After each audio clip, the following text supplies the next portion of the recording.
Hey everyone, Irit here with a new process video for HipKit Club, and just in case you missed it, my last two layouts for HipKits were on the HipKit Club YouTube channel, so make sure you subscribe there. We post, like, all the design team members that make videos, I think, post there, so it's really fun, I think, to have a channel with more variety, but of course we all use the HipKit kits. So it's not that I haven't done projects for the last 2 weeks, it's just that they haven't been posted on my channel.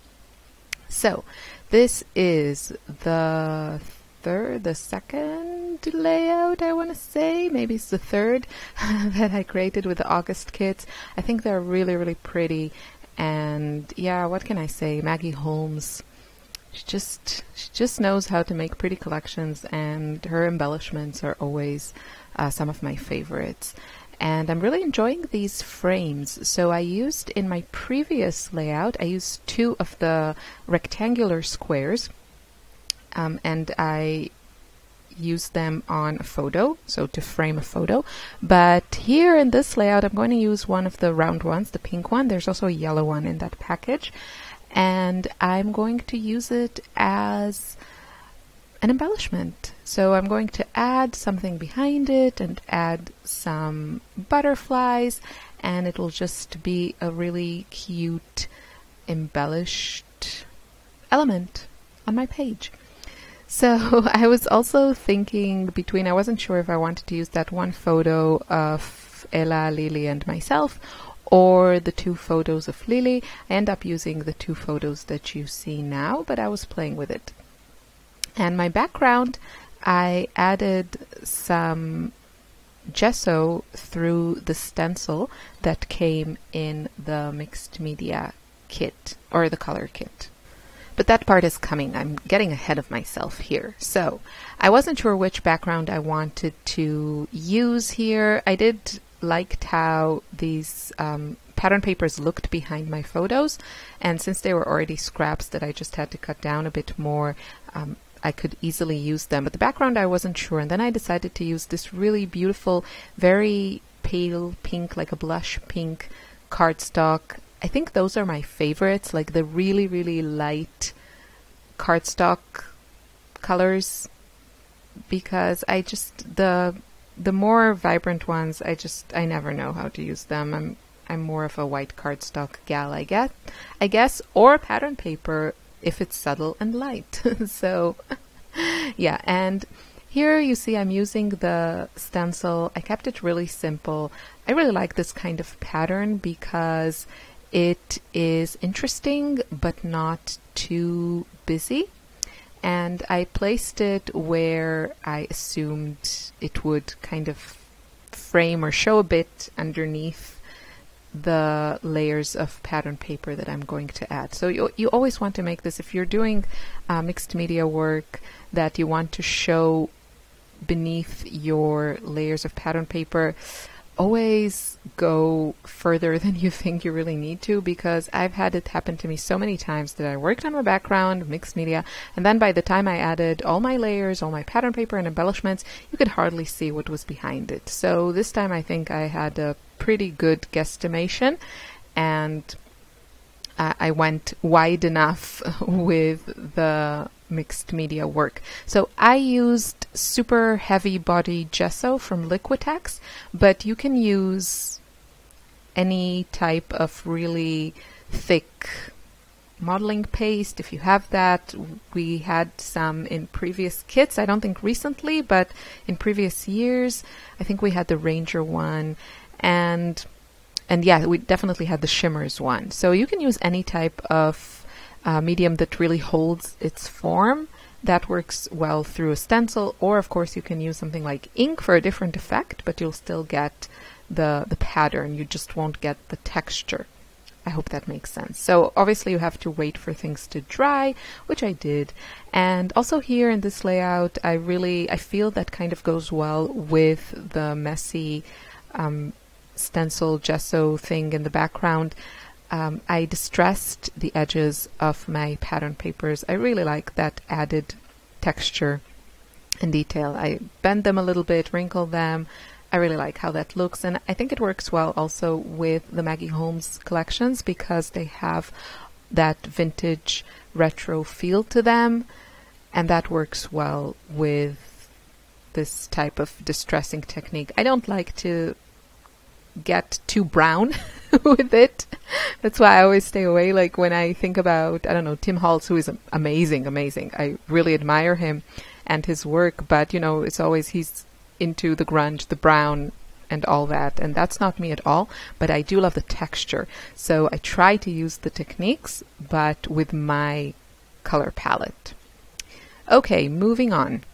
I added just a few embellishments behind my main pattern papers. You can see in the top left above the photos there are just a few pieces of ephemera tags. I will add some thread later on, and now I'm working on my main embellishment cluster, you could say, around the bottom right area, and that includes that cute frame which I backed it with one of the ephemera pieces that have this adorable bunny on it. So I really liked how that looked. And then I also added some butterflies because who doesn't love butterflies? I just really liked the way they looked sitting on that frame.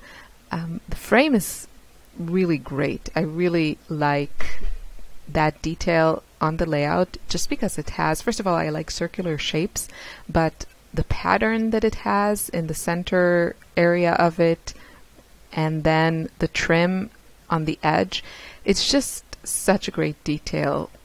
I really love it. I think you can make simple or rather simple layouts, but when you use pieces like this, you get so much texture and interest and detail without really having to do much, you know? You just need some papers, photos.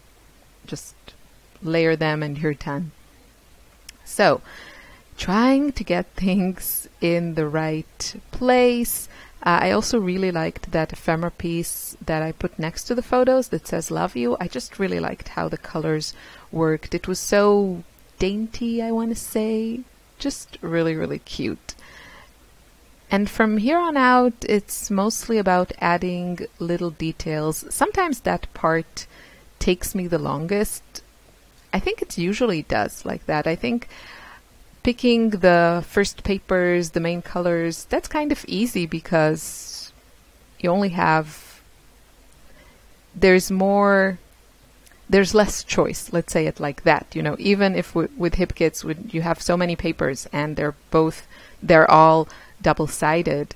So even if you have like 20 patterns to choose from, it's still 20 patterns. It's not a sheet of stickers with like 60 stickers on it and, you know, 3 of those, and then ephemera pack with 40 pieces and chipboard sheet. And there's just so much to choose from that sometimes it takes a long time. Now, don't get me wrong, it's very fun, but I think definitely if I would look at how long each phase takes me, that would probably be one of the longer ones.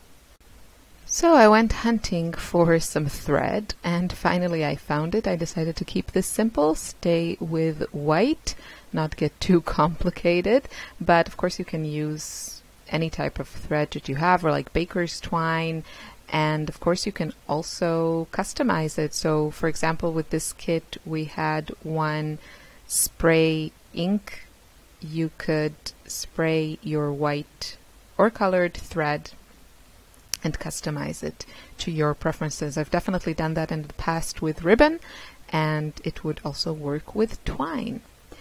At this point I'm trying to add more layers, more embellishments wherever I can get away with it. Oh, this was a little bit traumatic. I know I'm getting very dramatic. I'm trying to build my title. I wanted to use these words, dream. I don't really have a story here besides Lily being cute and just wanting to put those cute photos in an album. And the word dream, I figured I can do something with it, and I liked how the colors looked. They really worked with what I already had going on. So I went with that. If storytelling is really important to you, I think one of the best on the design teams for that is Jill Sprout. So make sure you check her layouts. She always has a good story. She always adds journaling, and you can always find great inspiration on how to add a lot of journaling to your layouts. So here starts my saga with these little letters. Here's the thing about me and those tiny letters. I can't deal with them. It's just too much. It's too much, people. Give me tiled letters. So this is totally a user issue. The stickers are fine. It's not the sticker's fault. It's not their fault that they were created tiny and not in tile shape. I don't want to blame the stickers, but I'm gonna because I needed to add some adhesive here, because the adhesive that came with the stickers is just not enough when you're adding them on top of a lot of layers, and definitely when you're adding them on top of something like gesso. What started as not such a bad sticking session, I stuck down the word dream. That was okay, but then I decided to get greedy and stick down the word girl. The problem is my fingers were already a little bit sticky. As I said, user issue. The stickers are fine. I think they actually handled what was going on there. They handled it fine. And yeah, this is not working. This is not working. This became a huge mess. Okay, maybe bring in the tools. I have all the tools. Tools didn't work. Everything was just sticky. I think the main problem was that my fingers had a little bit of glue from the other word.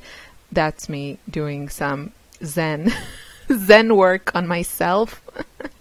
So I won't throw something out the window. And yeah, so I decided to go with a title that says Dream Girl. I wanted to go with a smaller, with a lowercase font just because I like it better, but it didn't nestle properly. Raise your hand if you watch Jen Scow and you like to nestle things.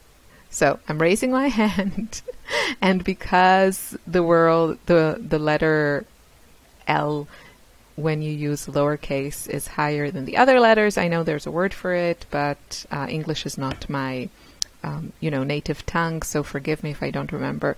Something like ascenders and descenders, I want to say. I don't know. I heard Shamel say it. A lot of my general knowledge comes from things I watch on YouTube.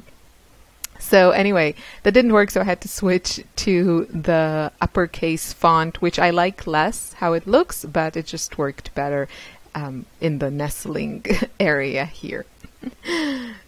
And I wanted to use those inflatable things. Now, I will admit, I injured my least favorite inflatable heart. I stapled it because I wanted to see what happened to them when they got stapled, because they're inflatable, so there is a little bit of air inside, and I knew that once I staple such a thing, it would deflate and all the air would go out. And that does happen, but these are still textured enough that I don't think it really matters. So the stapling procedure went okay. The hearts recovered and they are nicely glued to my layout. I love the texture. It's just Maggie Holmes makes the best textured embellishments. And yes, as I say it, I realize that those hearts are from Amy Tan, so I do apologize. But yeah, it's just my favorite kind of embellishments, the ones that are more special. I like ephemera, they're great for layering, but for that really special, unique touch, yeah, it has to be puffy, inflatable, trim, dimensional, something, something that is not just a flat sticker or paper. So that's my story and I'm sticking to it. Here are some close-ups. I hope you enjoyed this video. Thank you for watching. Make sure you check my videos on the Hip Kit Club channel. I will link it below. Bye bye.